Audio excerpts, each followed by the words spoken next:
पर हमें दो टर्म्स ए एन और बी एन डिफाइन की गई है और इन टर्म्स की हेल्प से अगर हम दो सीरीज बनाते हैं जिसको नाम देते हैं समेसन ए एन और समेसन बी एन, तो हमें इन दोनों सीरीज की कन्वर्जेंस चेक करनी है। तो सबसे पहले हम सीरीज की कन्वर्जेंस चेक करने के लिए हमारे पास कुछ रूल्स होते हैं और टेस्ट होते हैं, जिसमें से कंपैरिजन टेस्ट और पी टेस्ट बड़ा ही कॉमन है। इनका इस्तेमाल करके हम इजीली किसी भी सीरीज का कन्वर्जेंस फाइंड आउट कर सकते हैं। तो यहाँ पर बी एन आपको डिफाइन करी गई है 1 + n² raise to the power 1/4। जब भी आपका जो सीरीज है या उस सीरीज का nth टर्म, यहाँ पर जो सीरीज है समेसन बी एन, तो ये बी एन रोल प्ले करेगा एज ए nth टर्म। तो जब भी आपको सीरीज की nth टर्म में फैक्टोरियल ना हो और कोई पावर हो या सिर्फ सिंपल n की टर्म्स हो, तो कोशिश करिए वहां से इस तरह से कॉमन लीजिए कि आपको एक पी सीरीज मिल जाए। तो मैं यहाँ से कॉमन लेता हूँ 1/n² एज ए कॉमन लूंगा, लेकिन पावर 1/4 है तो इसको मैंने इस तरह से लिखा और इनसाइड ब्रैकेट हो जाएगा 1+1/n² raise to the power 1/4। अब मैं इसको as a V N consider कर लूंगा।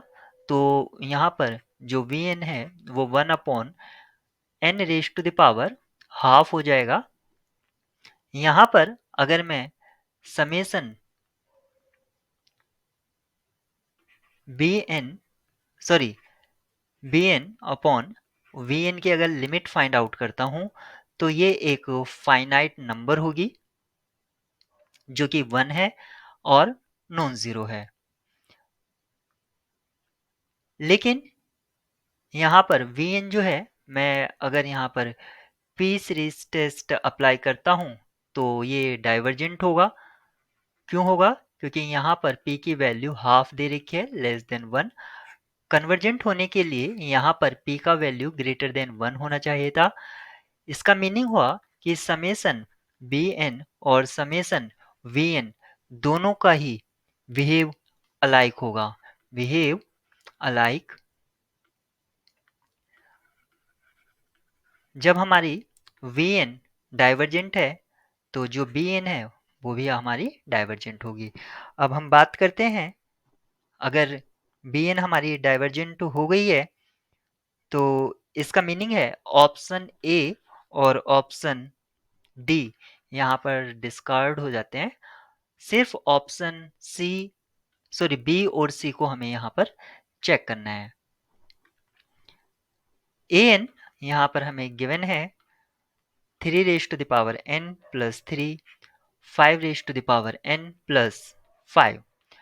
अगर इस तरह से फॉर्मेट हो तो आप यहाँ पर न्यूमरेटर और डिनोमिनेटर में से लार्जर नंबर को कॉमन लीजिए, जो भी लार्जर नंबर होगा। मैं यहाँ से 3 raise to the power n common ले लेता हूँ, तो हमें मिलेगा 1+3/3 raise to the power n, और डिनोमिनेटर से 5 raise to the power n common लेता हूँ, 1+5/5 raise to the power n।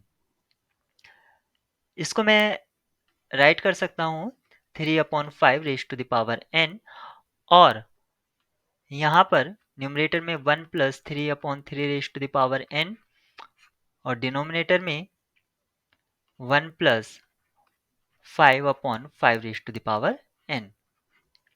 अगर मैं यहाँ से इसको bn या vn कंसीडर करता हूँ, vn कंसीडर करता हूँ मैं 3/5 raise to the power n, और summation A N upon V N की अगर मैं लिमिट फाइंड आउट करता हूं तो वो 1 होगी, नॉट इक्वल्स टू 0, यानी कि एक फाइनाइट नंबर है। सीरीज ए एन का बिहेवियर सेम होगा वी एन के बिहेवियर से, और ये एक ज्योमेट्रिक सीरीज है, यानी कि ज्योमेट्रिक सीरीज या ज्योमेट्रिक प्रोग्रेशन। इसका कॉमन रेशियो आर जो है वो 3/5 है, जो कि लेस देन है मोड 1 से।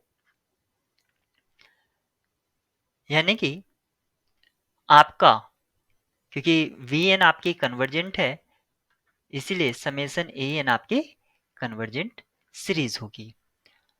बी एन डाइवर्जेंट और A N convergent, option C यहाँ पर ट्रू होगा।